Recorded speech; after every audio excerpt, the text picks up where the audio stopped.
Hello and welcome back to Seaside Garage. In case you were wondering, I am very hot. And no, it's not just because of my Seaside Garage t-shirt, but it's because it's 35 degrees outside today.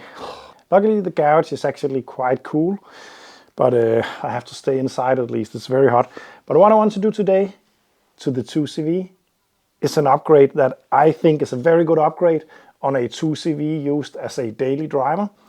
It is electronic ignition. I'm going to install the DG ignition. It's one of the most well-known electronic ignitions for these, but there is a lot of different kinds. There are even kinds that you can control with Bluetooth, and yeah, it's very interesting. It's a great upgrade. In my experience, you get a lot easier starting. You get actually a little bit more performance, I feel.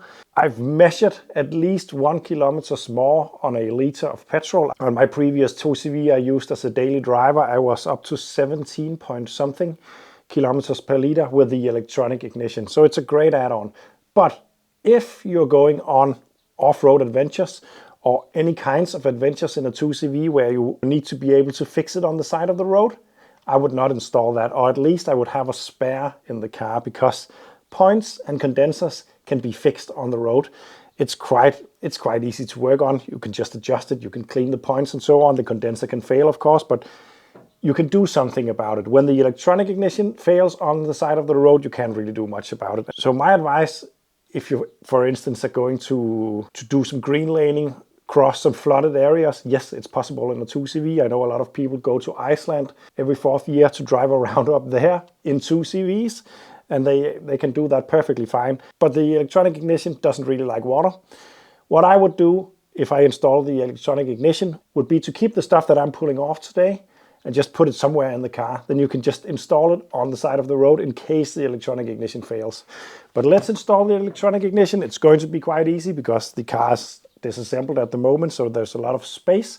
It looks a little bit, but let's get to work. The first thing I want to do is to remove the fan protection up there so I can get access to the points. I'd say the hardest part of fitting an electronic ignition on a 2CV, if you know the basics of an engine and setting timing and so on, is to remove this fan in here, because that can be a very big struggle from time to time. It can get very, very stuck. It's fitted with a 14 bolt in there. The hard thing is not to remove the bolt. It normally is pretty easy to remove. The hard thing is to remove the fan itself. It's conically shaped, and the bolt presses it on the axle in there, the crankshaft actually, and it can get quite stuck.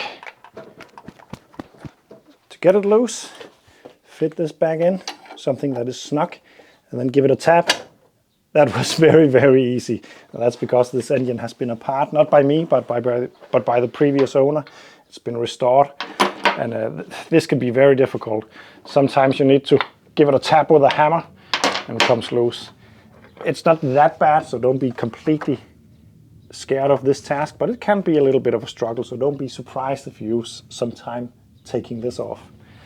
Back here, there is 3 screws down there. I need to remove those. That will give me access to the points.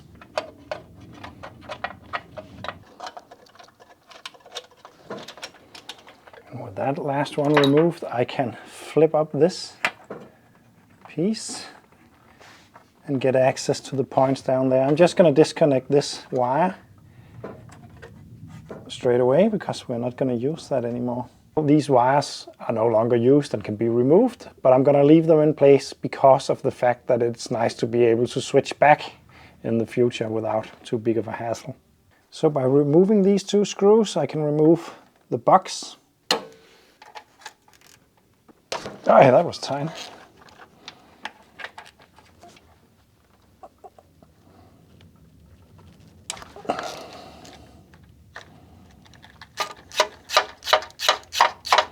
Then I can pull out this box like that and take that completely off. This is the points.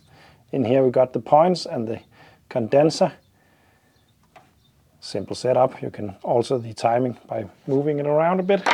We need to remove more though to install the ignition, because in here is also this and these, which are the mechanical advance system by centrifugal force and altering the timing. This is removed by opening up this clip and then pull it all off.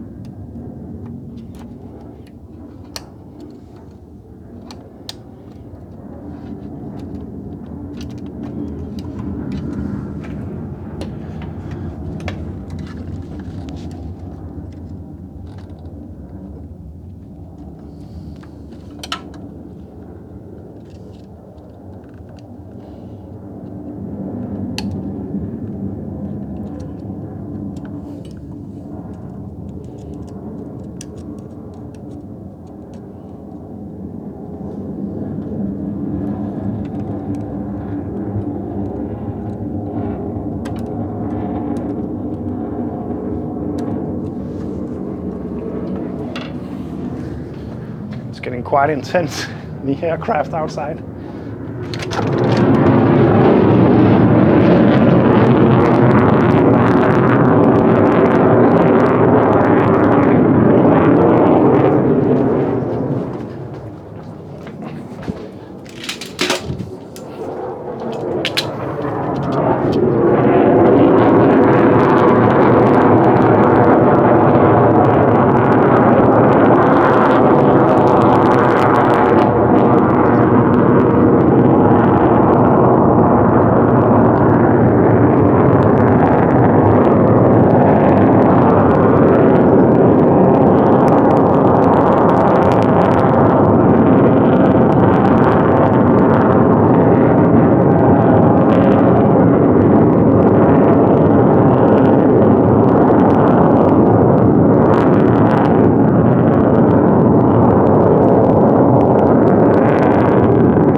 Yeah, that was the F-35, I think, aircraft doing some dogfighting training just above my house. That was pretty intense. I don't think you guys could see anything, but you could definitely hear something.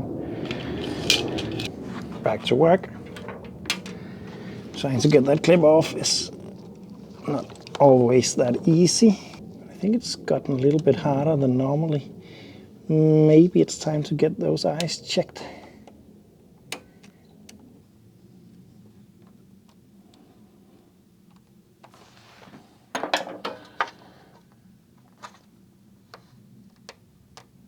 There we go. And I dropped it, but it's right there.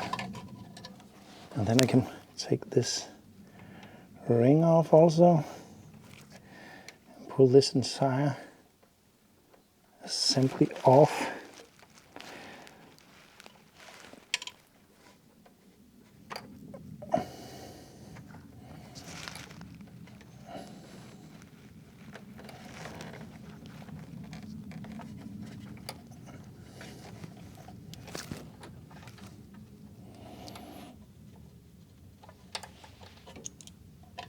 So this is all the old stuff out. Now I can go ahead and clean it up a bit and install the new stuff.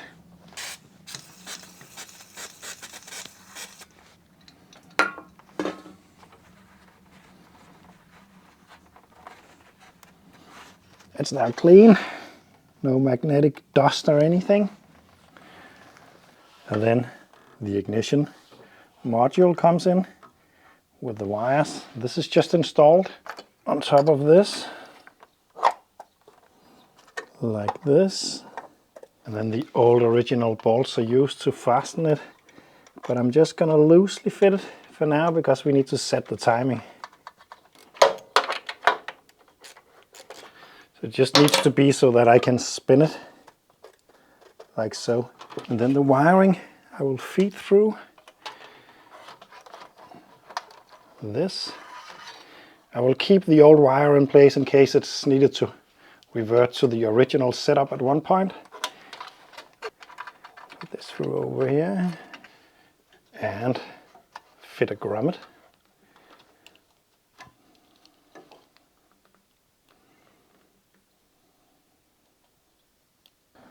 This one is no longer needed, but I'm just gonna keep it in place. The next one is needed. It's the oil pressure sender for the light in the cabin. There we go. Inside of here is a metal clip that can clamp the entire thing down. I would advise to use that because otherwise the fan could hit the wires. So I'm gonna do that, but firstly I need to set the ignition so that I can fit the screws and all that after setting that. Next up, I can disconnect the old ignition coil, and I'm actually going to change the old ignition coil also because it's old and the new owner of this car wants a new one. So it's not needed for this conversion, but it doesn't hurt to change it.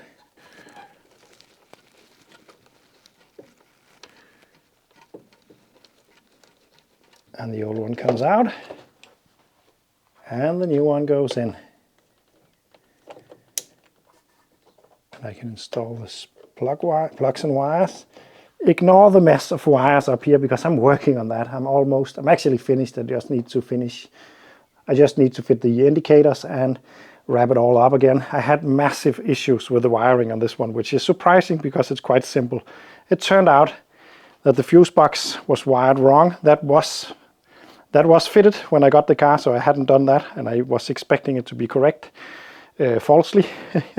But the issue was this top fuse got power on both sides, and the rest of them didn't really have any power. So a lot of electrical gremlins. It was just so difficult to figure out what was going on until I figured that out.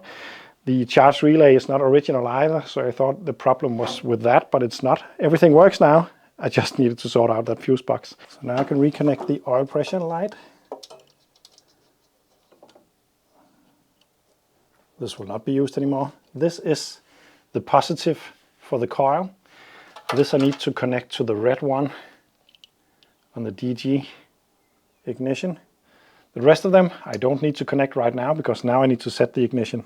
To do this, I need to put the flywheel in the correct position, which is 8 degrees before top dead center. There is a rod back here that I can fit to lock it.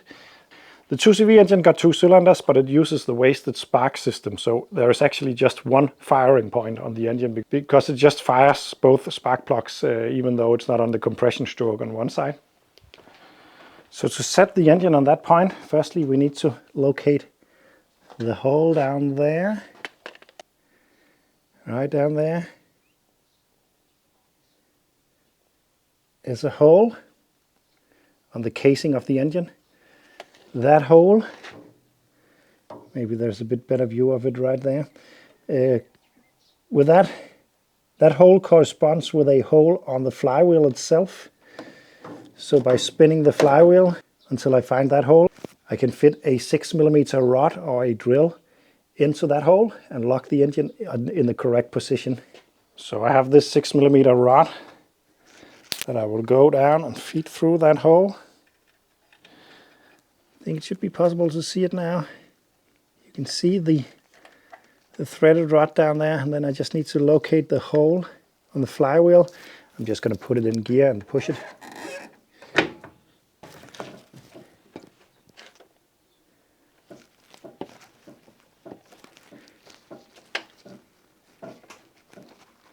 There it comes. Not sure that you can see it, but it's almost there.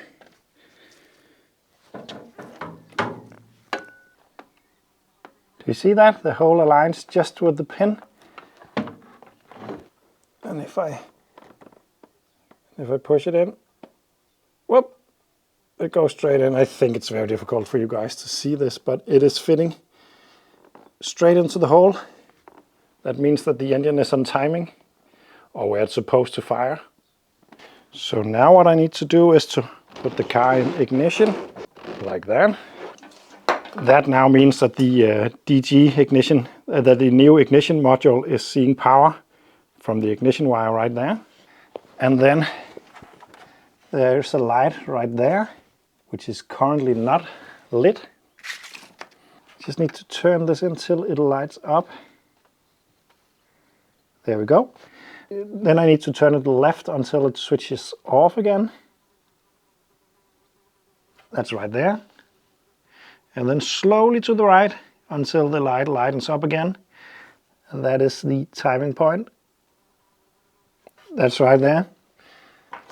Then I can tighten that up.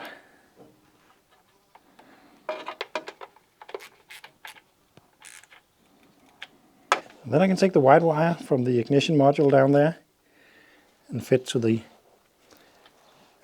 positive, like this.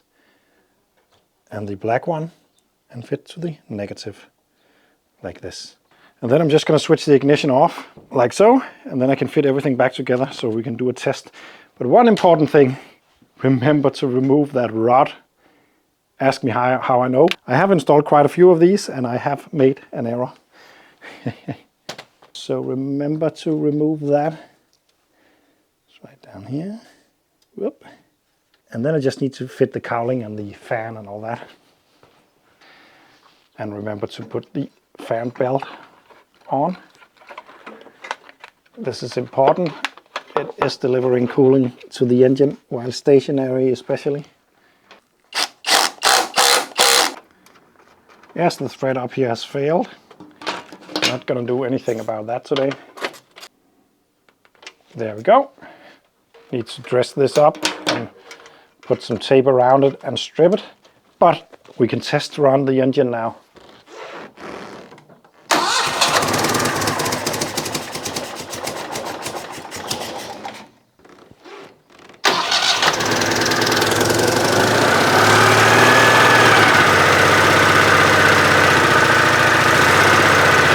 Runs. Once it's hot, it's wise to. Once it's hot, it would be nice to just check the idle speed and so on. But I won't do that today because I have a lot of small stuff I need to adjust and fix beforehand. So this is how to fit the electronic ignition to a 2CV engine. It's not that hard, and it makes the engine and it makes the car a lot more usable in my opinion. Thank you for watching. And see you in the next one.